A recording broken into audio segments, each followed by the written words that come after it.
നമസ്കാരം, ഞാൻ Umashankar Ezhumangad. US media ന്യൂസിലേക്ക് എല്ലാവർക്കും സ്വാഗതം. കൂറ്റനാട് ടൗൺ വികസനവുമായി ബന്ധപ്പെട്ട് ഭൂമി ഏറ്റെടുക്കൽ നടപടികൾ തുടങ്ങി. അനധികൃത കയ്യേറ്റങ്ങൾ ഒഴിപ്പിക്കലും ടൗൺ വികസനവുമായി ബന്ധപ്പെട്ടിട്ടുള്ള ഭൂമി ഏറ്റെടുക്കലുമാണ് ഇന്ന് നടക്കുന്നത്. Palakkad land acquisition general tahsildar മുരളീധരൻ്റെ നേതൃത്വത്തിലുള്ള സംഘമാണ് നടപടികൾ സ്വീകരിക്കുന്നത്. ഇന്നലെ ഡെപ്യൂട്ടി കളക്ടറുടെ നേതൃത്വത്തിലുള്ള സംഘം എത്തിയപ്പോൾ ചില അനിഷ്ട സംഭവങ്ങൾ ഉണ്ടായതിനെ തുടർന്നാണ് ഇന്ന് പോലീസ് സന്നാഹവുമായി എത്തിയത്. എക്സിക്യൂട്ടീവ് മജിസ്ട്രേറ്റ് എന്ന നിലയ്ക്ക് പട്ടാമ്പി തഹസിൽദാർ ടി പി കിഷോറിൻ്റെ നേതൃത്വത്തിലുള്ള റവന്യൂ സംഘവും എത്തിയിട്ടുണ്ട്. സർവേ ടീം അടക്കമുള്ള സംഘം പോലീസ് സന്നാഹത്തോടു കൂടിയിട്ടാണ് എത്തിയിട്ടുള്ളത്. കനത്ത പോലീസ് സുരക്ഷയിലാണ് സർവേ പുരോഗമിക്കുന്നത്. ടൗൺ വികസനം സമയബന്ധിതമായി പൂർത്തിയാക്കുമെന്ന് നേരത്തെ തന്നെ മന്ത്രി MB രാജേഷ് പറഞ്ഞിരുന്നു. അതിൻ്റെ അടിസ്ഥാനത്തിൽ സ്ഥലപരിശോധനയും അനുബന്ധ നടപടിക്രമങ്ങളും നാളിതുവരെ നടന്നു വരികയായിരുന്നു.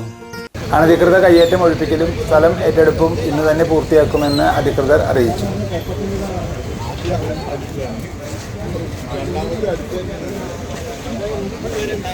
ഇപ്പോൾ എല്ലാവരും +2 കഴിഞ്ഞ് ഏത് കോഴ്സ് തിരഞ്ഞെടുക്കും എന്നുള്ള കൺഫ്യൂഷനിലാണല്ലോ അല്ലേ?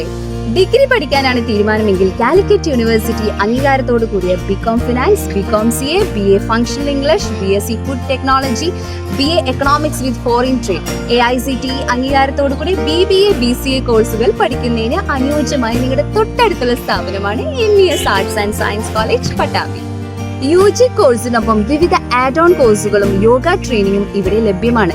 പഠനത്തോടൊപ്പം കലാകായിക മത്സരങ്ങളിലും മികവ് പുലർത്തുന്ന സ്ഥാപനം കൂടിയാണ് MES എന്ന് പ്രത്യേകം പറയേണ്ടതില്ലല്ലോ.